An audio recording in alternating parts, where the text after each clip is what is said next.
Good morning.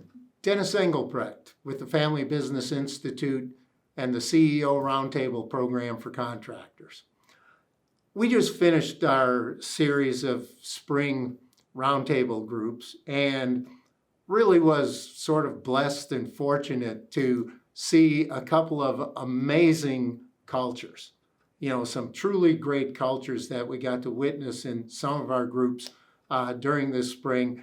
And I would have to say we saw a couple that were not so great as well. So it really brought a focus on how did these truly great cultures come to be, and how do you achieve one, and how do you sustain this kind of great culture. So over our next 4 blogs, I want to talk about establishing and sustaining this great culture.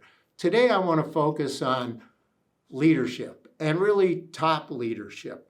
So I did notice in witnessing these great cultures that we saw this spring, that there really was a characteristic of the leadership that you could point to that was a big definer of the culture and a big establisher of the culture. So the first part of this was caring.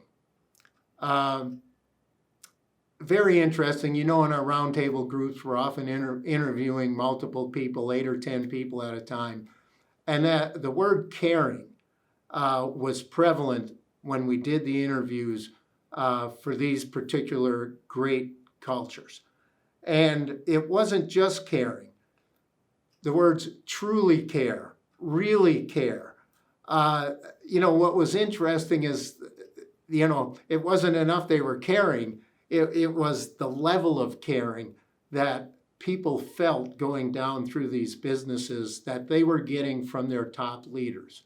And so if you think about that, that's really a special thing. And if your people are feeling that and that becomes your culture, wow, that really is a binding thing. And, I could see that characteristic in those folks. In fact, one of the people, I asked them, they're nearing retirement, and I was asking them what they thought they might do in retirement, and they mentioned that, it was going to be difficult to be thinking about what they want to do for them because they're not used to that. They're used to taking care of their people. They're used to taking care of their family, raising their daughters, and they were so outwardly focused.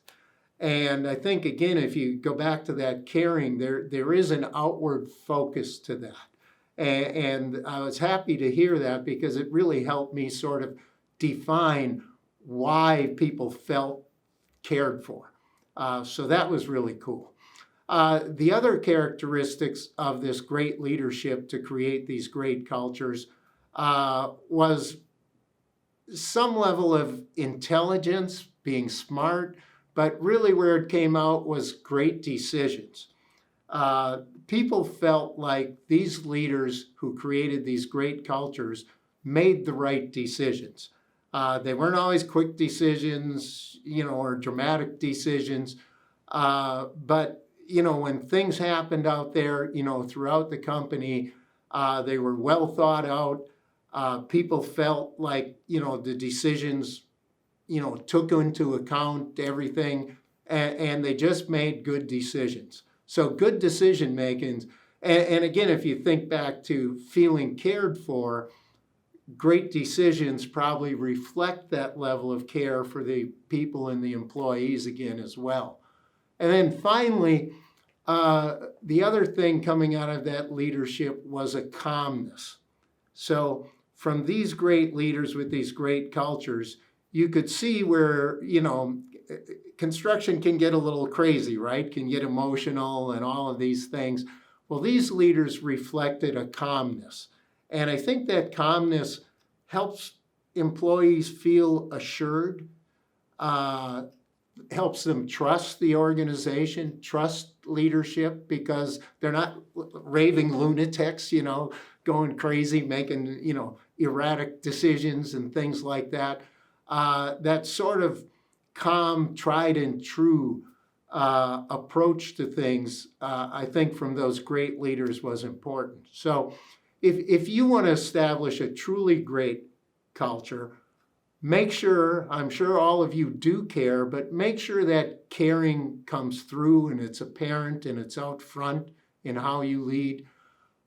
Try to make great decisions and try to be that calm steward, captain of the ship for your people. Again, Dennis Engelbrecht, Digging Deeper. Thanks for tuning in.